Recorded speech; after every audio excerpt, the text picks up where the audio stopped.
Hello बच्चों, let's read this question. The question says a spherical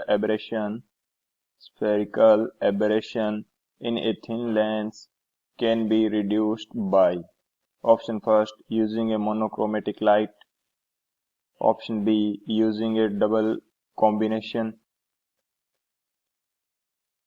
option C using a circular annular mark over the lens, option D increasing the size of the lens.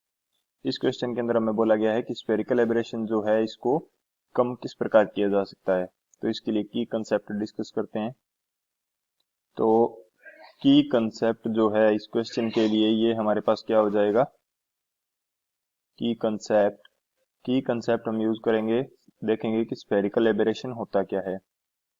Spherical aberration spherical aberration ये क्या होता है.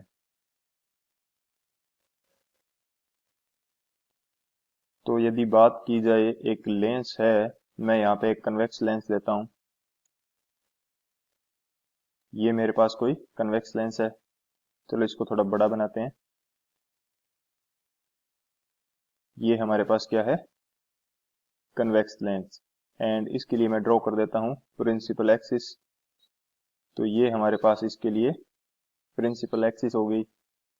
अब बात करें, यदि कोई हमारे पास पैरेलल रेज आती हैं, प्रिंसिपल एक्सिस के पैरेलल रेज जिसके ऊपर इंसिडेंट होंगी, तो according to the converging nature ये कन्वेक्स लेंस क्या करेगा, इनको फोकस के ऊपर कन्वर्ज कर देगा.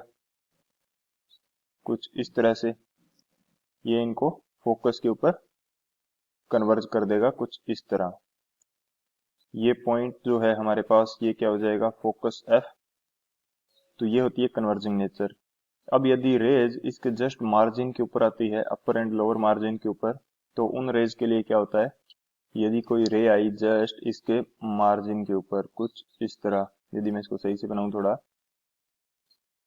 कोई रे ऑफ लाइट जस्ट इसके मार्जिन के ऊपर आ रही है, इसी तरह यहाँ पे कोई रे ऑफ लाइट जस्ट इसके मार्जिन के ऊपर इंसिडेंट हो रही है, तो ये जो रेज हैं मार्जिन की, ये फोकस के ऊपर यानी कि कन्वर्ज ना होकर फोकस से कुछ आगे होती हैं कन्वर्ज.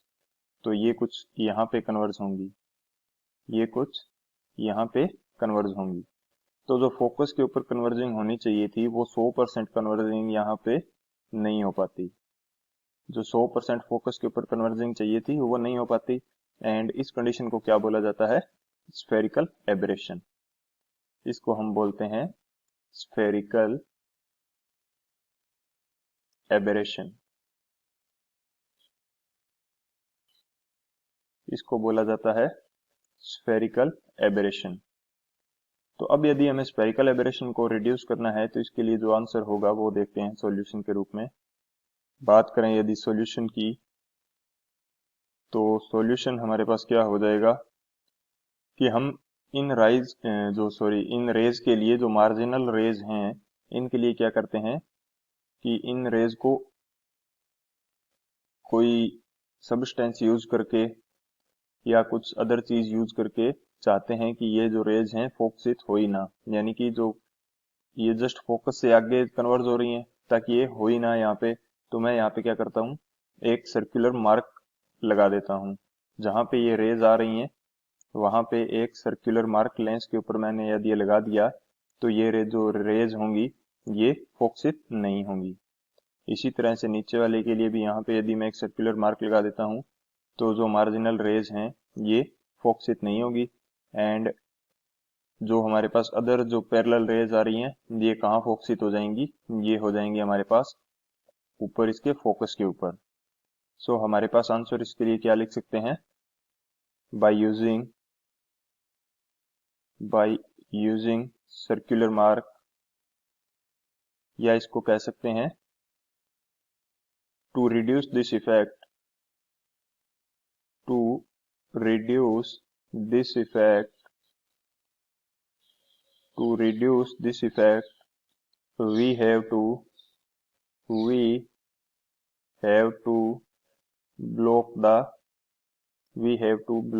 the marginal rays.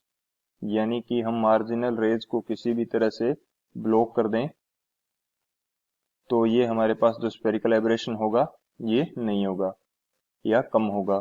तो यदि बात करें ऑप्शंस की तो कौन सा ऑप्शन करेक्ट हो जाएगा? जो ऑप्शन सी है हमारे पास, using a circular annular mark over the lens, तो इससे हमारी मार्जिनल रेज हैं ये नहीं आएंगी, ब्लॉक हो जाएंगी, तो स्फेरिकल एब्रेशन क्या हो जाएगा? रिड्यूस हो जाएगा। So option C is the final answer. I hope you understood it well. Best of luck. Thank you.